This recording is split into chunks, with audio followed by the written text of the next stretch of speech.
Hey,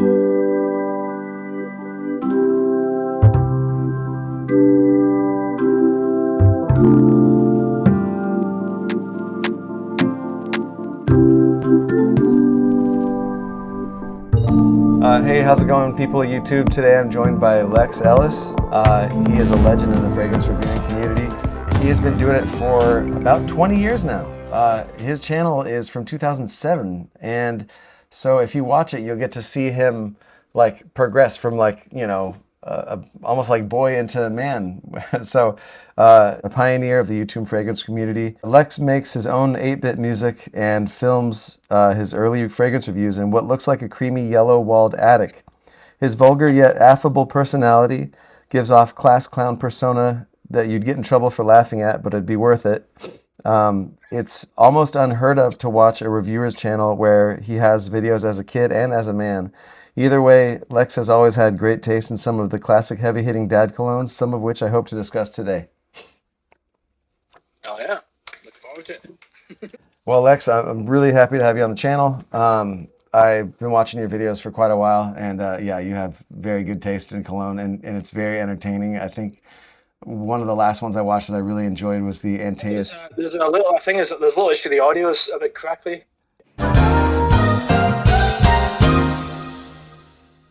Oh, that's fine. Now it's working. I'll try to stay in this position. So we'll get to the questions, and I'll try not to take too much of your time up. What did your parents wear when you were a kid, and what's the earliest fragrance that you remember wearing? Oh, my parents, it was for Dad. It was Dior Fahrenheit. I didn't know it was Fahrenheit at the time. It was Dad's smell to me, you know. Mm-hmm. My mom, it was either Yves Saint Laurent, but one I do remember was Coco Chanel.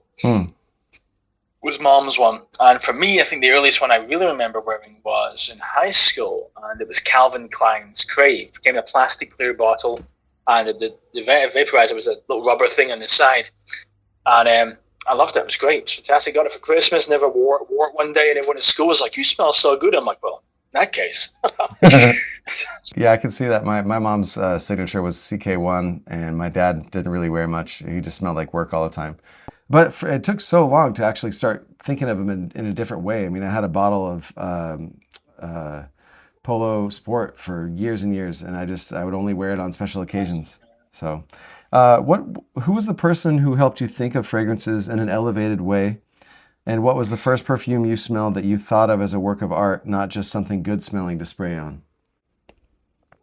Tough one. I'd say it's a tie between a real life person being my father and probably Robzo White, the YouTuber. He got me into it when he broke down the notes and stuff and explained more about what makes a fragrance, what makes a perfume, how to pronounce them properly. I started to realize that this is a bit more serious than I thought it for. You don't just, even one of his videos, you don't just walk in and go, "Oh, where's the Armani?" Look at the other stuff. Look at the Dolce & Gabbana. Look at the Clinique, stuff like that. And the other question of fragrance, the second question was fragrance. Oh, that you started to think of as an art form, not a work of art, not just something nice smelling. Would probably be, that's a tough one. I think the first one would probably be really hardcore. I would go with the Tom Ford Private line. I think trying Tom Ford for the first time at the boutique was when I realized, holy shit, this is insane. This is niche. Wow. I think that was it, definitely. With the gold bottle, the presentation, the fancy, even the person working at the boutique was charming and friendly, and they had a good sense of humor. And that was the whole Tom Ford experience. It wasn't just about the perfume. It was about the whole experience. And it blew my mind coming out there thinking, that's what Tom Ford is? That's what fragrance can be? I need to get this now. Have you ever heard that he said in an interview before that he takes 10 baths a day? 10 baths a day? Yeah. It must go through a hell of a lot of cologne. That shit doesn't wash off easy. No, that's very true. That's very true. Some tobacco vanilla washes off again. Oh, I'm like, the bath water must be clean after the second or third. I mean, he just likes wasting water, I guess. I don't know. Which problems? So which fragrance do you wear that makes you feel like it matches your personality best, and which one makes you feel like an imposter? Tough one there, which I like. Personality best, I do like, again, it's going to sound boring, probably probably something about Lapidus, I think, really matches my personality. That 80s Scarface, 80s synth thing. When I think of Lapidus, I think of synthesizers, Miami Vice. And I love all that 80s stuff and all that. I make all these old movie references. So that one that makes me feel like an imposter, I would say probably, and I can't, I'm probably going to get flagged for this, Creed Aventus. And I hate to say this, because it's a very good fragrance, but I feel like a fuckboy when I'm wearing it. Even though I love it, I'm like, I think I should walk around with a Ralph Lauren polo shirt that's 2 sizes too small and greeting everyone in the street with "Za, dude." Yeah, so dude. I can't believe it. I can't believe dude made it that far. Dude, yeah, no, yeah, I find that now, I don't really smell Creed Aventus on guys under like maybe 40. It's usually dads who are pretty well off, to me, it's become kind of boring. Like I don't think, Yeah. but I could see that being, it is kind of a status symbol for sure.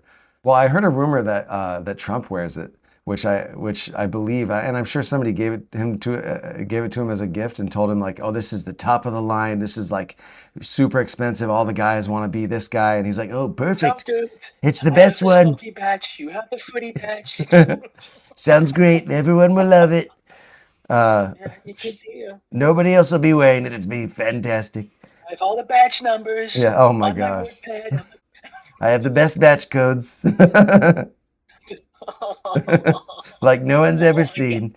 Um, here we go. Which note is most likely to turn you off to a perfume, and which one do you consistently enjoy? This could be a bit of a niche thing, but definitely pine. Anything with that pine note in it just doesn't do it for me. I said in my review of One Man Show that pine note doesn't do it for me. It makes you feel sick. I've tried some very high quality scents. I had someone send me a scent all the way from Saudi. It was handmade, oil, and it was a very high quality scent. It just smelled like crap because I hate the pine. And I felt like an asshole because it's a really good scent. Same as One Man Show, but it's a good scent. I just don't like it. One that I'd say it needs to be more. I'd say mint. And I say that because I remember when I tried, I got my hands on a bottle of Live Jazz by Yves Saint Laurent, and that mint note in there was super. And I'm thinking to myself, why is this not in more cologne? Why is it's like raspberry, Same with Cheruti with raspberry. Why are these not in more colognes? It's a fantastic note, especially for summer, refreshing. It smells great. I mean, who doesn't like mint? Yeah, there was mint it's called corn mint. I don't really know what the difference is, but it's in Chypre Mousse, one of my favorite colognes that I own. And it's just kind of has a cooling sort of quality to it. Sometimes when you see a note in a fragrance, it'll turn you off to it and you'll think you don't want to try it because you think of it in real life. Like, let's see, this one right here, Concentré d'Orange Vert by Hermès. Let's see if I can get it in your little mirror there. Yeah, it's kind of good on the Hermes, yeah. So one of the main notes is like, so it's got like cedar, orange, just orange, and then like a couple other ones.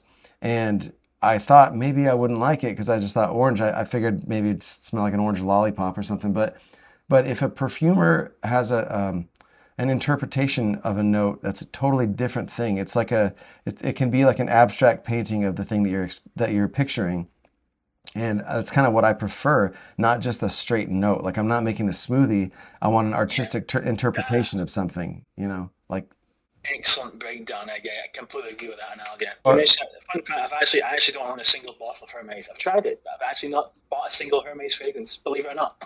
Yeah, you can live without them. Yeah, I think I have 2, and I really enjoy them. The one that I was going to say, we're talking about Lapidus Pour Homme, and I bought a vintage bottle, loved it, bought another backup bottle, but I ended up selling both bottles to a friend of mine at work because I wore it in the high heat one day when I was outside doing yard work, and that little bit of a powdery dry down, which is sort of a honey powder, it's weird to describe, but in the heat, it just turned me off to it so much that it became annoying, and I loved the opening. And I gave it to a friend at work, which was great because I could smell it on him for like a straight year, and he applied it quite liberally. But it was kind of like cheating. Yeah, it smelled great in the air, and I was like able to enjoy it all the time. And so yeah, that was win-win for me. But he gave me one of the empty bottles just so I could smell it once in a while. I just imagine HOA walking up. Excuse me, you see, Mr. Travis, there's some air pollution going on. We have to serve you this notice, and please dispose of that immediately. Well, okay, so I work in a pretty popular grocery store that keeps pretty cold. We have a lot of open freezers and things. So you can pretty much wear whatever, and it doesn't project like crazy. But there are a couple young guys that I work with that wear some of the Middle Eastern colognes that are just crazy, like nuclear, that just they fill a room and nobody smells anything else. Here we go. Let's see. Oh, this is a tough one, but we'll see how you do with this one. What scent do you want to be remembered by someday? Oh, I mean, I don't really have a choice. I think it's just going to be Kuros. I could sit and talk about Armani for the next 10 years, and people still go, oh, Lex Ellis, Kuros. Yeah. Okay, Probably, cool. I think Kuros, yeah, definitely. Because I think I'd say I'm an expert on the fragrance. I've done so many deep dives and analysis of it at this point. I could probably make Kuros in my bathtub without even thinking about it. No, that is a really good one. A friend of mine at work, his dad wore it, and then he bought himself a bottle, and he wears it. It smells great. Yeah, I enjoy that one. I've only tried it on once, but It was very surprising because people talk about the stinkiness of Kuros, the stankiness. And I'm expecting like some enhanced version of Paco Rabanne, Porom or something. yeah. I'm getting this almost soapy, honey, tobacco flavor. I'm like, this is it. This is the big bad boy right here. The best Yeah. you got. I try Hugo Boss #1.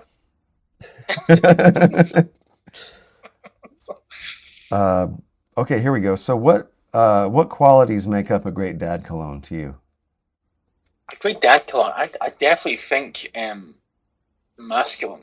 Doesn't need to be ridiculous. For example, the Fahrenheit my father wore, and that rich quality smell to it. I tried Fahrenheit years later, not knowing that's what Dad wore. As soon as I smelled it, I thought, that's Dad. That masculine, And it's going to sound weird. My dad used to love his leather jacket. Whenever I smelled Fahrenheit, I could imagine Dad in his jeans and leather jacket with a sweater on. Hmm. That image pops into my head. That's what I think a dad cologne has to be. Something memorable, leathery, not too obnoxious. Don't want to be obnoxious, but Yeah. leathery, tobacco-y, something masculine, not too obnoxious. Something strong, like your father should be strong, supportive.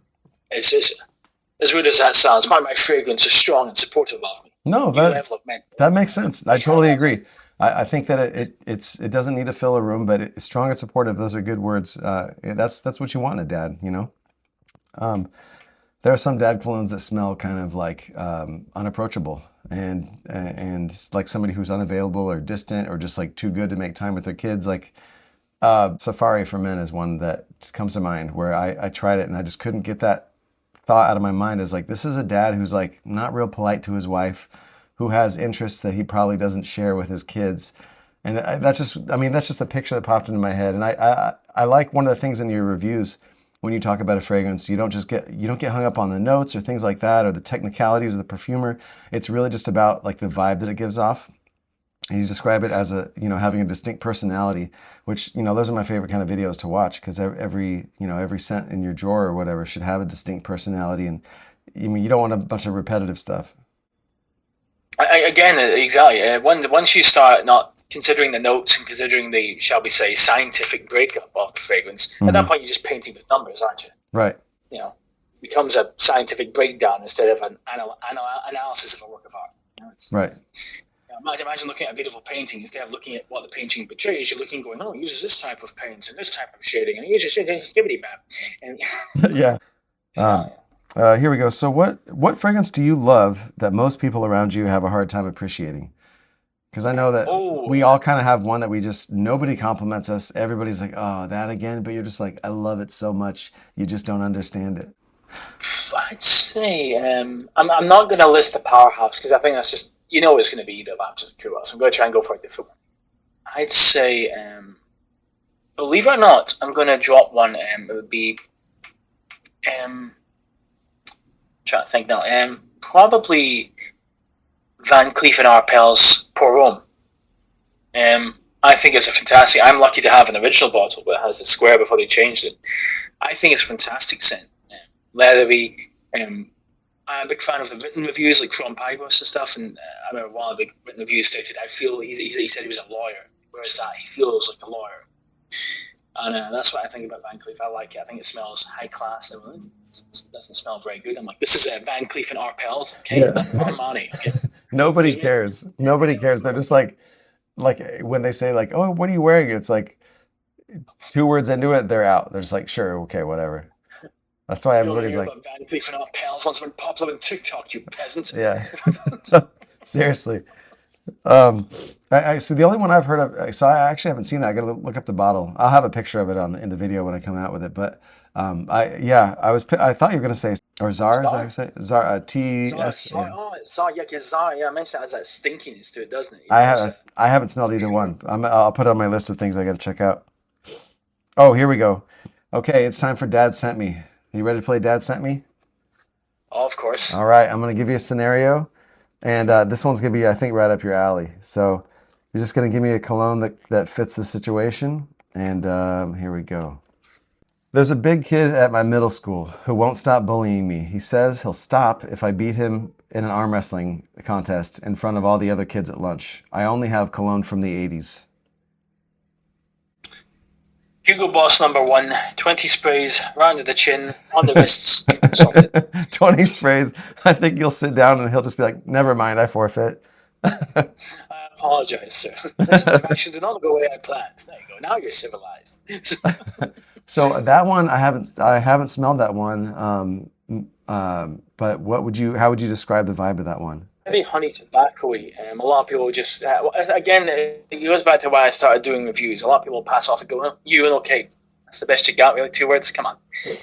Really, really nice. And again, it's a full experience. Got that black 80s chic bottle, square with the lines through it. Hugo and a big Hugo Boss number one right on the bottom. You know exactly, it's their number one.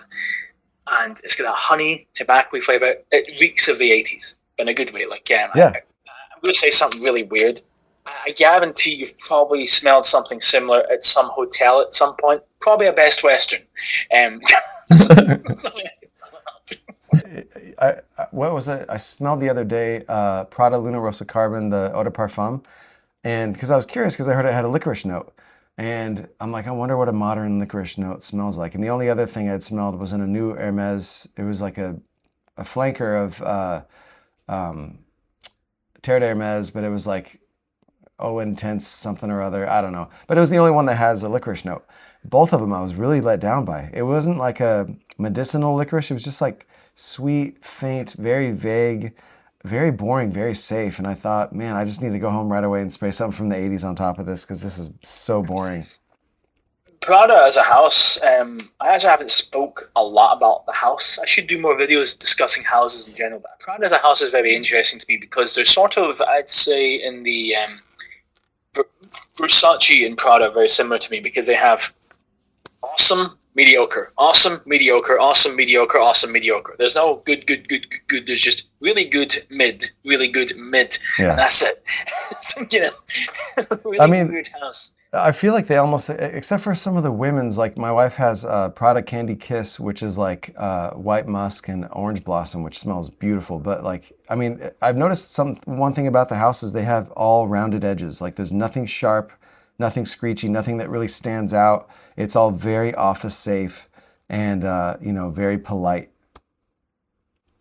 Well, it's a good thing we discovered the women's ones are really good because it just so happens through Pride Month. So I got a couple of mangoes under my shirt and I'm sorted for the month. There you I'll go. try all the female ones. Yeah, yeah. They're some of the most like a couple of the ones that lean the most feminine. I think if you just wear them with confidence, the ones like in my collection that I wear that have like one of my Hermeses is Un Jardin sur le Toit, which means a garden on the roof, and it's got like pear, apple, rose, magnolia, and then like grasses, rosewood, applewood, and it's really like I showed it to like some of the guys at my work, and 3 of them already bought a bottle because they liked it so much. And it's not very masculine, but it's very uplifting and crisp and like complex, and it actually performs pretty well. But yeah, it's kind of just. That says it right there. If they go, I like that, I want to buy it. Boom. The company's done a good job. If Yeah. someone smells it and thinks, I want that, you're done. That's all that matters. Yeah. And I would much rather, I was telling somebody like once in a while I'll wear something that, is from another era or whatever. And somebody will be like, oh, that smells kind of like an old lady. And I'm like, yeah, okay. That doesn't bother me. Whatever. Like I would, there's worse things to Just smell your like. opinion, Yeah. man. I'm like, okay, cool. What else? Like it really doesn't bother me. Uh, let's see. Oh, as far as design goes, which bottle do you love, and which one is so bad you don't even want to pick it up? Like you see a bottle and you're like, don't even want to know what Bottle it smells design. like. I'd say very tough choice because I view a lot of cheapies that have weird bottle designs, but ironically, I praise them because of the weird bottle design. Like Taxi, it's the dumbest looking bottle I've ever seen. It's Taxi, it looks good. Tough choice, I'd say. Yeah, actually, let's go with Taxi. Actually, let's go with Taxi. Okay. Even though it's a Dracar Noir clone, if I walked in and I was an average Joe, wasn't an expert, I saw Taxi, I'd think, what the hell is that crap? Looks like a children's toy. I'd probably with Taxi bottle design. Good bottle design. It's a really tough one because I'd actually have to go with. It's a tough choice with Tom Ford because I'd go with Amouage. Amouage, I think, are a stellar bottle design. I don't like the caps. I think the caps can feel cheap sometimes for something so expensive, Right. especially because Amouage supplied to the Saudi royal family. But that's one of the reasons I praise the bottle design. I remember the first time I saw Amouage Jubilation 25. Someone told me about it. I looked at it and I thought, that looks like the elixir of the gods. It was clear. It had the sun icon in the front. It was white. Yeah. I'm like, Prince Ali. Fantastic. Amouage, I think, are my favorite top dog bottle designs. I think Okay. they're just Yeah. outstanding. They really scream royalty to Yeah. me, anyway. Zali. There's no place around here that sells them, so I've never smelled them. But I do kind of like the new beige ones that look sort of like a curtain that's falling around the bottle, you know? What among the fragrances you wear would you say is the most masculine, and which one leans the most feminine? Tough. But right now, what I've been wearing, I would say, it's kind of sucky because I'm going to be honest. I've been wearing Acqua di Gio Essenza for most of the summer, of all things. But see, tough choice because I've also got the Yopon Wild, which I think is an excellent scent. Here, I'm going to go with this. Let's say masculine. I think of this. I've been wearing this a lot in the summer. This is like a surfer dude, probably runs a beach bar or something. Like a Cocktail and Dreams. Okay. Is it Patrick Swayze? Is it Patrick Swayze was in that? Or was it Tom Cruise? No, it was Tom Cocktail? Cruise. I think that was Patrick. Tom Cruise. Yeah. Yeah, that's what I think. A beach bar guy, rugged surfer. All the ladies love him. I'd say the most feminine I've been wearing would be, and believe it or not, a very rare fragrance. Paco Rabanne 1 million, absolutely gold, pure parfum, in the collector's box. And it's a great scent. It has this little rose note in there, which smells a little bit more feminine, which ironically is why I think is absolutely banging. Right. Sure. Yeah, I love. There's quite a few that I have that have rose notes, and I started experimenting with gardenia fragrances, and I really like some of those too. They can lean kind of old lady, some of them, but if they do it right, it can be just this really like kind of like damp green, stemmy, but also like pillowy floral thing that's really enjoyable to wear. I mean, there's nothing wrong being the old lady. I mean, all the kids these days like to rock the broccoli haircut. I mean, they've already got the hair sorted. Just That's very true. Yes, of course. I know there's Jeffrey Bean too, do you? what happened to sideburns? It's just like a big no-no now. It's just like, nope, nothing here. Everything else, sure, but just make sure nothing grows here. Like on the side right here. It's weird. At least out here. Mullet or fuck off, Yeah. I never thought I'd see anybody, a serious person with a haircut like that when I was a kid or a teenager. So what, I'm just curious, so where are you from? I'm here in Glasgow, the civilized part of the country. Are there now other people that are also like in the fragrance community, if you want to call it that are out there? Yeah, and that's one of the benefits of living in a big city is I have access to. I can go to a Tom Ford boutique. I can book an appointment and go to a Chanel boutique because there's a lot of high-end stores here, and that's one of the good things is I have access to those as well. Whereas like like Harrods who don't have that have to go to London and shake Roja Dove's hand and be like, I know you, Lex. You're the guy who talked shit about me back in 2015. Yes, Mr. Dove. So I wasn't talking crap about the guy. I said, his fragrances are good. I just don't want to pay $2,000, $3,000 because the bottle's made of pure, clear crystal. Sell me a piece of plastic. I just want the fragrance, not the bottle, okay? Yeah. Can you imagine finishing off a bottle like that and you just like chuck it in the bin? Like, okay, next. Someone finds in the trash. Like, families go in there and they'll spend $12,000 on these big, dubious crystal bottles. Because for families like that, it's a centerpiece as well. Some of them put it on the damn living room. Oh wow, that's wild. a painting or something. Nintendo Yeah, Switch or something. yeah. That's what my son. That's what we have on ours. Yeah, by our TV. Let's see. A ballpark estimate. If you only kept the nines and tens in your collection, how many would you have left?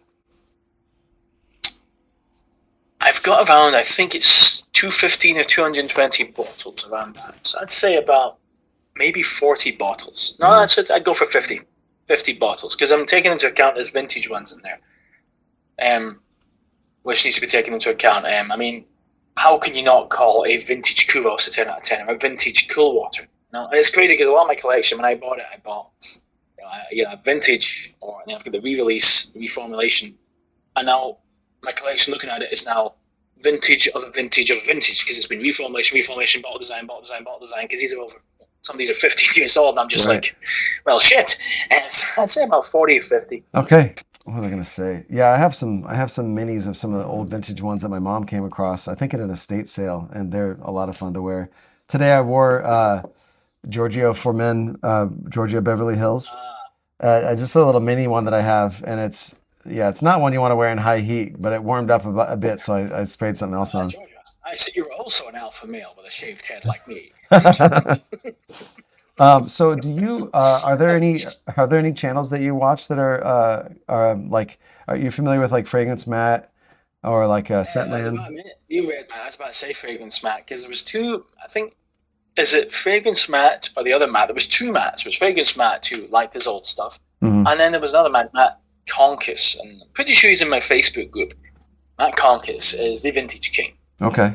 This man, I swear to God, must have psychic powers or government connections because you'll be like sitting, oh man, there's this really rare version of vintage body Kuros from 2003, and you're like, oh yeah, I got about. How did you get that, bro? Yeah. Where are you finding this?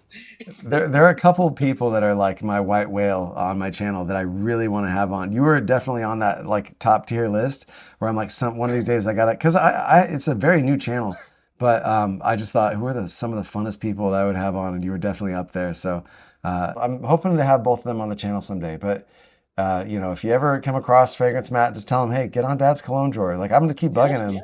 I'm gonna keep bugging him in I the think I might comments. have him on Facebook, or he's in some of the groups I'm in. So I know I'm in Joy Means group, man. Oh I'm yeah, in two that groups. guy. He's Talk such about a guy who yeah, has everything. Joy, I mean, yeah. I think Oh yeah. companies just send him all their stuff because, yeah, every single thing. If you look up a fragrance and you just want to know about it, he's one of the channels always that has reviewed it. He says, oh, someone's trying to call me. Hold up. Oh yeah, sure. Tell my FO. Let me just close Discord right Oh now. yeah, do your thing.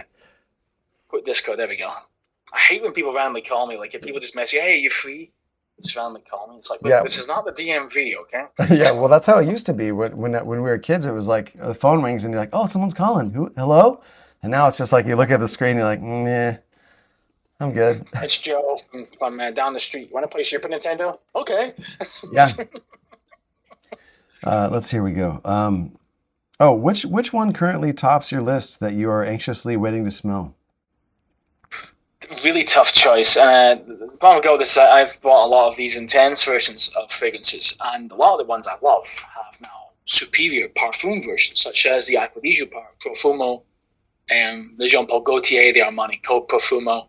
I'd say, and the one I really want to try to complete my collection is the Ted Lapidus Sport, the clear bottle. I Yeah. really would love to know how do you make Lapidus a sports scent? Yeah. What magical concoction has that to make that? How do you make something so 80s, so masculine into a sports scent? I don't think the people at Ted Lapidus are making fragrances. I think they're just doing black magic. I think they just go up to a genie and go, make this. The genie goes, sure. Yeah. They call it a day. And that's the one with the little red straw, right, in the middle? Yeah, and it Yeah. looks so clean, doesn't it? The It bottle does. doesn't have the red. It looks pristine. It's crazy with the Lapidus design. Is if you put the grey in there, it looks outdated, old 80s. Right. But all you need to do is change the color scheme. It looks like it came out last week. Yeah. Yeah, I actually love their bottles. I think they're a lot of fun. And I was going to say also one thing about your channel and your content is some of the reviewers that I have a lot of respect for, and I'll be watching their video and they'll name drop you, and I think it says a lot about your channel because it's not real, like it's not polished. It's not like, you have the best microphones or the best background and you don't put all stuff behind you, which I have a lot of respect for. And I just always thought that was really cool that they watch how somebody will say like, he's a comedian's comedian. Like you're like the fragrance reviewer that like the good fragrance reviewers watch, you know? I love it. I wouldn't mind sprucing up the camera quality and stuff, but I do still love the.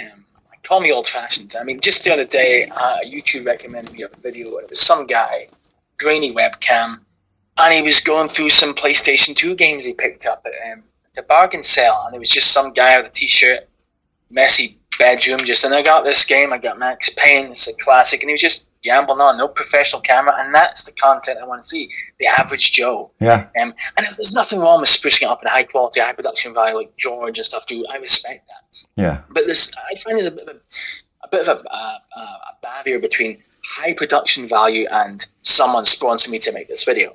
Right. You know, there's a difference between, hi guys, welcome to my channel. I want to talk about my top 5 favorite powerhouse scents. And hey guys, it's Fragrance Party here, and I'm sponsored by Zoe, the new store is going to sell you this. Today we're going to talk about my drop links. The links in the description below. But let's get started. I'm like, it feels like I'm watching a commercial here. Yeah, exactly. Yeah, that's something you definitely just would hit, skip on. I might get the green screen going just so I can sit like with a cast of Miami Vice behind me. Here I am in the Miami PD office reviewing Kuros for the 6th time.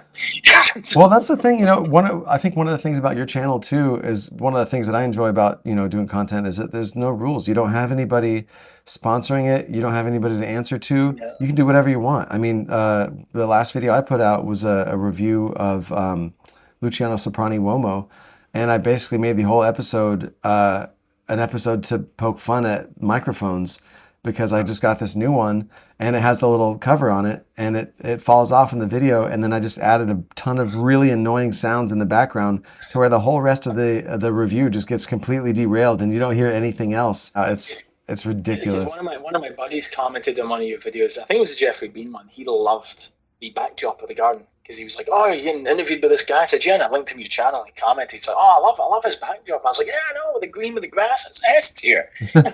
Thanks. Yeah, well, that's just my backyard. That you can thank my wife for that one. She keeps that hedge real nice looking, and makes the garden and whatever look real nice. And so yeah, she takes her time with that.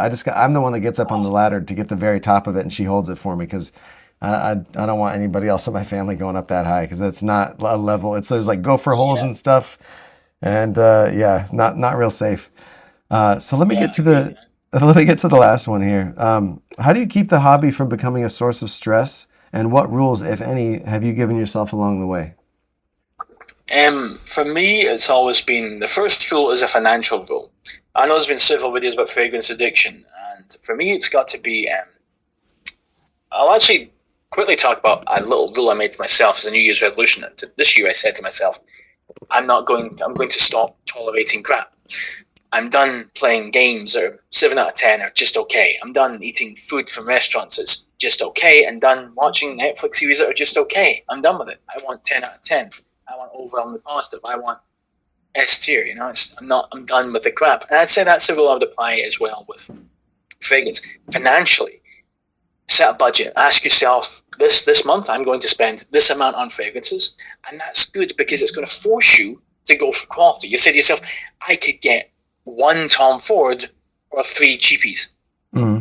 4 cheapies. Now, what do you want? Do you want Tom Ford Tobacco Vanille, or do you want 4 different versions of Cool Water you got at the drugstore? And there's nothing wrong with that, but you need, what do I want this month? What do I want out of this? Am I going to sell this? Am I going to keep it? Do I have an occasion I want to wear it? Am I going on a date? Stuff like that. Don't get too into it. I need to buy this. And I think it also goes into FOMO, fear of missing out. Everyone else is talking about this new release. I need to get it. Nope. No, you don't. You do not need to get it. Testers are your best friend. There's nothing you want to try out the latest fragrances. Sure. Go into a tester pack, get a bunch of packs of Tom Fords, whatever you want, Amouage, samples. And you don't even need to go through a website. There's groups on Facebook. There's even channels that do it that will sell you them for a decent price. Do that, sample it. This fear of missing out crap is ridiculous. I must get the latest Valentino because all the cool kids are talking about it. Oh man, those bottles are so stupid. You're 33 years old. You're not in high school. You don't need it. Yeah. That's coming from me. No. Is that how old you are? I'm 33. Okay. Double digits. I think that was it. We actually did great on time. Why don't we do? We nailed that. Do you want to do one more Dad Sent Me? I'm down. Yeah, hell yeah. I think we're. I think the Dad Sent Me is a fantastic game. Okay, because this is a reward. Okay, for us, going under. Let's see. Okay, your son who's in middle school accidentally broke a kid's arm at lunchtime while arm wrestling. You've seen a picture of this kid and he's huge. You know his dad must be huge too. You've just found out he'll be looking for you at the next back to school night. What do you wear to show him you aren't afraid of him in case he wants to fight? And what smells cheap enough that it'll tell him you don't have a lot of money in case he asks you to pay for it? Van Cleef and Arpels Pour Home, because back when I wore it, you could get it for about $20 and it smells like a lawyer. That way I'm telling him I'm willing to lawyer up. I'm not going to tolerate your brand. That's perfect. Man, you had that was a quick answer. Yeah. Man, people are very good at this game that play it. And it's funny because I'll send some of the questions ahead of time, but when we play Dad Sent Me, everyone nails it. So cool. Well, Lex, yeah, let's keep in touch. And I always look forward to your content, and I really enjoy all the 8-bit music you make and all that. I'm very jealous of that. I should probably do a tutorial one, because I remember I did one about how I get the 80s sound. And people were like, you can do that? I'm like, yeah, you just tweak this, tweak that. And I was like, oh, how do you do it? Yeah. So yeah, man, I really, really appreciate you taking the time. I know it's a little bit later there, but yeah, it was a lot of fun talking to you. And yeah, so it's Saturday night. What else am I going to be doing? Wearing a white laser suit and hitting the clubs? Laser right. suit, Tanner? Not me. Suit, yeah. So and you at home, thanks for watching Dad's Cologne Drawer, where it's better to smell like a dad than smell like a Chad. See ya. Have a good one.